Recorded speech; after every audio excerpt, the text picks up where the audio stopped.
Welcome bears खोजबीन में आपका स्वागत है। मैं हूं शोएब उद्दीन। इससे पहले कि हम वीडियो शुरू करें, एक खूबसूरत शाम का व्यू आपके लिए पेश है।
अगर मीडिया सरकार को हालात की सही जानकारी ना दे, विपक्ष को अनसुना कर दिया जाए तो फील गुड होता है।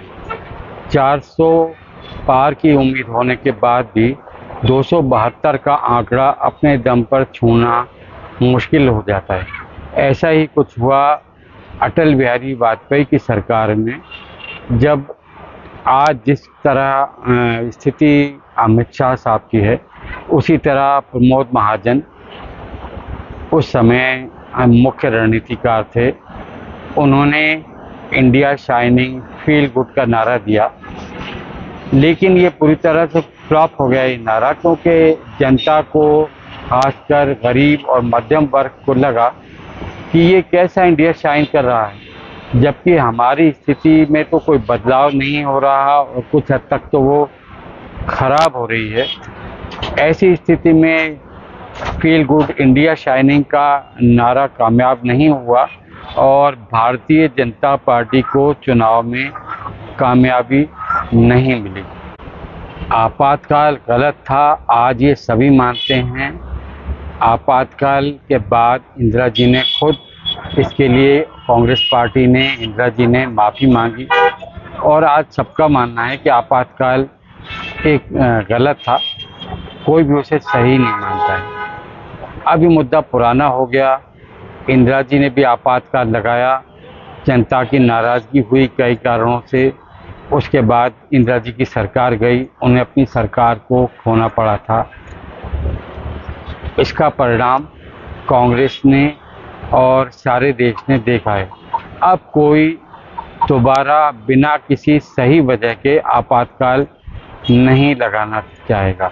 हालांकि जो आपातकाल लगाया गया था, आपातकाल भी एक संविधान का ही एक प्रावधान है, लेकिन हाँ ये है कि स्थितियाँ वैसी नहीं थी कि आपातकाल लगाया जाता, आपातकाल नहीं लगाया था। अब वो बात पुरानी हो गई है, आज की जनरेशन को तो शायद वो पता भी नहीं है उस समय का। अब कोई भी आपातकाल नहीं लगाएगा।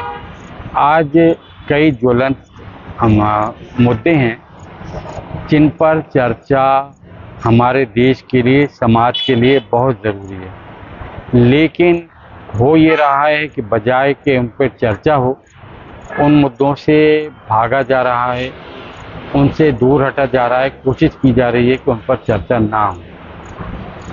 नीट जैसे और मुद्दे हैं, आतंकवाद है, और भी बहुत से मुद्दे हैं। खासकर आज संसद में जब नीट का मुद्दा उठा तो राहुल गांधी का माइक बंद हो गया।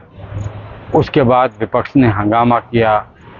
राहुल गांधी ने अध्यक्ष, जो लोकसभा अध्यक्ष हैं, उनसे भी अपील की कि सर प्लीज़ माइक ऑन कर दिया जाए, लेकिन अध्यक्ष ने कहा कि व्यवस्था पहले दी जा चुकी है कि माइक का यहाँ कोई बटन नहीं होता, वो खुद ही ऑफ हो जाता है। इसके बाद भी राहुल गांधी ने माइक ऑन करने के लिए अनुरोध किया, लेकिन माइक ऑन नहीं हुआ तो विपक्ष ने हंगामा किया।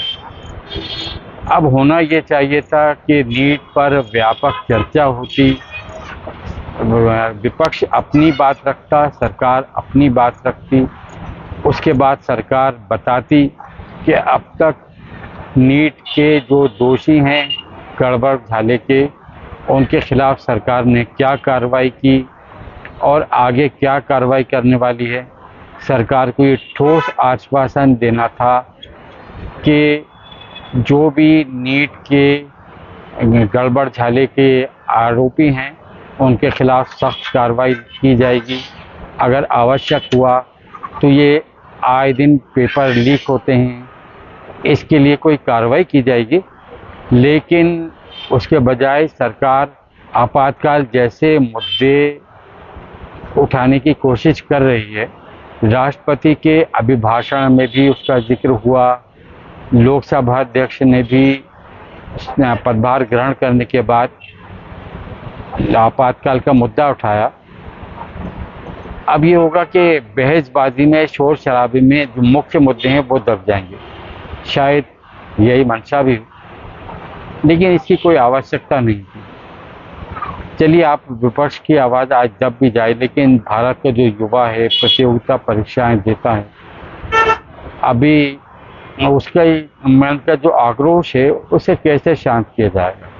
उसको समझाना ज़रूरी है कि सरकार आपके लिए कुछ कर रही है, आपकी भावनाओं से संसद अवगत है और आपकी भावनाओं को समझती है। हम आपके लिए समस्या के लिए कुछ करेंगे, आपके भविष्य के लिए चिंतित हैं, क्योंकि नई पीढ़ी का भविष्य ही आगे चलकर देश का राष्ट्रपति संसद में जो अभिभाषण करते हैं, देते हैं, भाषण देते हैं या देती हैं, वो दरअसल कैबिनेट द्वारा स्वीकृत किया जाता है, सरकार द्वारा तैयार किया जाता है।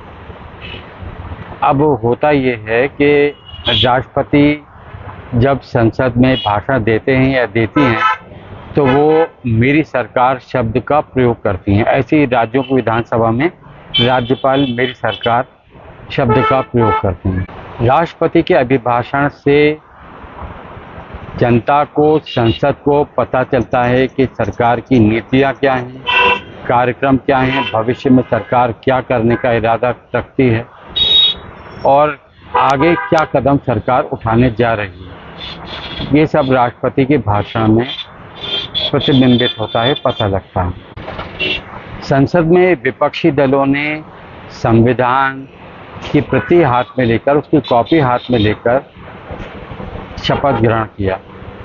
अब इससे कुछ लोगों को चिढ़ हुई, उसे चिढ़ की आवश्यकता भी नहीं है। भाई संविधान से ही लोकतंत्र है, संसद है, सरकार है, मंत्रिमंडल है और जितने भी सांसद चुनकर आए हैं वो इसलिए है कि हमारे संविधान में जो डॉक्टर भीमराव अंबेडकर ने बनाया उसमें लोकतांत्रिक व्यवस्था की गई थी।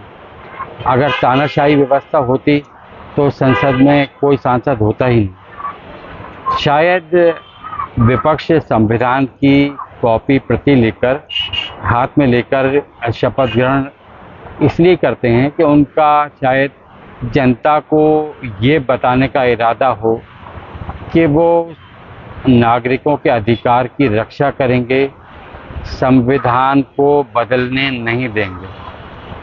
अब इसमें संविधान तो सारे देश का है, सभी पार्टियों का है, उसमें चिढ़ के कोई कारण नहीं होना चाहिए। अगर आप किसी चीज़ से चिढ़ेंगे या आपको चिढ़ होगी तो वो चीज़ आपका और पीछा करेगी, उस बात का मुद्दा और ज़्यादा बनेगा। होना ये चाहिए कि कोई बात नहीं, अगर संविधान की शपथ ले रहे हैं तो उससे किसी का क्या है, शपथ लेंगे ख़त्म हो जाएगा। हाथ में संविधान की प्रति लेते हैं तो उसमें क्या दिक्कत है। संविधान की कोई जय बोल देता है तो क्या बुराई है। जैसे भारत माता की जय वैसे ही संविधान की जय। मेरा विचार ये है कि भारत का जो संविधान है दरअसल उसी में भारत की आत्मा भी है और ये संविधान दुनिया में भारत को सबसे बड़ा लोकतंत्र का दर्जा दिलवाता है। दलितों को, आदिवासियों को, पिछड़े वर्गों को, समाज के कमज़ोर वर्गों को, अल्पसंख्यकों को और बाकी समाज के सभी वर्गों को मानवीय अधिकार मिलें, इसकी रक्षा करता है। सबको बराबरी का हक मिले, ये संविधान सुनिश्चित करता है। संविधान सबका है, किसी को भी इससे परेशानी नहीं होना चाहिए। हमारा वीडियो देखने के लिए धन्यवाद। प्लीज़ हमारे चैनल को लाइक कीजिए, सब्सक्राइब कीजिए।